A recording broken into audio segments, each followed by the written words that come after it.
of today.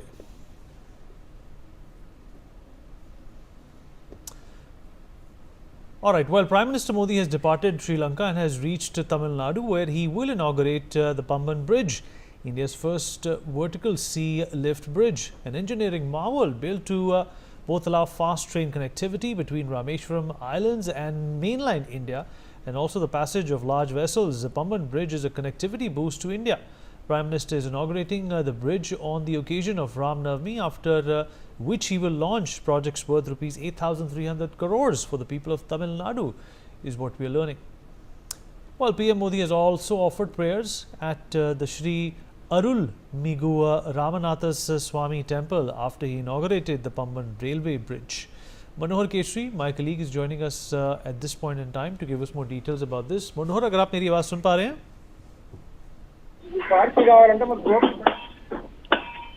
मनोहर, आवाज आ रही है आपकी?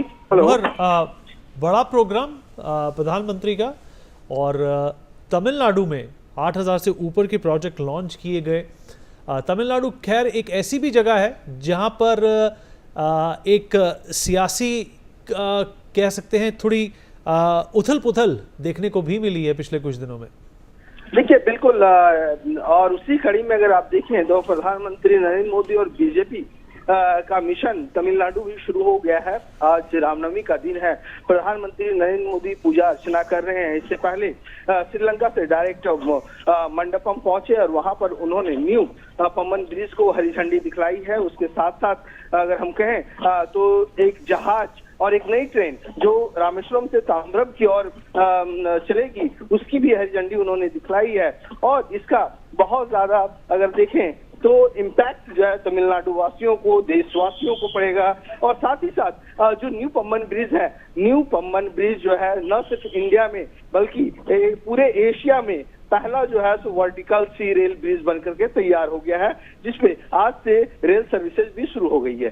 दूसरी बात पॉलिटिक्स की रही तो मिशन तमिलनाडु शुरू हो गया है। बीजेपी का स्थापना दिवस भी है, फाउंडेशन डे में सेलिब्रेशन भी हो रहा है। और ऐसी स्थिति में रामनवमी के मौके पर भगवान राम के जन्म दिवस के इस अवसर पर प्रधानमंत्री ने सौगात दी है। 8,300 करोड़ की जो परियोजनाएं हैं, जो प्रोजेक्ट्स हैं, उनकी वो आधारशिला भी रखेंगे, वो उद्घाटन भी करेंगे, क्योंकि इससे तमिलनाडु वासियों को बहुत ज्यादा फायदा होने वाला है। बहुत इम्पैक्ट पड़ेगा इसका कनेक्टिविटी को लेकर के। जो छोटे छोटे एरिया हैं, जो छोटे छोटे शहर हैं, वो इन नेशनल हाईवे से कनेक्ट हो जाएंगे। इसके साथ साथ जो टूरिस्ट आते हैं, जो श्रद्धालु आते हैं, क्योंकि रामेश्वरम भगवान राम की धरती से जुड़ी हुई जगह है, जिसमें भगवान राम आए थे और उन्होंने खुद एक शिवलिंग की स्थापना की थी और पूजा की थी। तो ऐसी स्थिति में जो श्रद्धालु हैं, जो पिलग्रिम्स हैं, उनकी संख्या बढ़ेगी। और अब कश्मीर से, श्रीनगर से, अयोध्या से, उज्जैन से, नासिक से, हर एक जगह से लोग आएंगे, न सिर्फ देश से बल्कि विदेशों से भी राम भक्त यहाँ पर पहुंचेंगे, शिव भक्त यहाँ पर पहुंचेंगे और यहाँ के इलाके का विकास होगा। और इसका असर आने वाले विधानसभा चुनाव में देखने को मिलेगा। हमने कई लोगों से बात की, विनीत, उन्होंने कहा कि Modi is good, these are the good work for the Tamilian. और ऐसी स्थिति में डीएमके को कहा जाए तो डीएमके के लिए चुनौती खड़ी हो गई है। याद होगा लास्ट वीक पलानी स्वामी की मीटिंग जो है सो अमित शाह से हुई थी और एआईएडीएमके और बीजेपी का यहाँ पर कोलैबोरेशन हो सकता है। इतिहास भी रहा है पहले, और हमने देखा लोकसभा चुनाव में जिस तरह से बीजेपी को वोट परसेंटेज, हालांकि खाता नहीं खुल पाया लेकिन वोट परसेंटेज जरूर बढ़ा। मोर देन 8% का जंप हुआ है बीजेपी के वोट परसेंटेज। तो इसका असर देखने को मिलेगा। बीजेपी को उम्मीद है कि कमल जरूर खिलेगा। जी मनोहर, बिल्कुल सही कहा आपने। हमारे साथ जुड़ने के लिए आपका बहुत बहुत धन्यवाद। Meanwhile, some students have reacted on the train launch. We're going to listen into those reactions coming in. Studying 8th standard.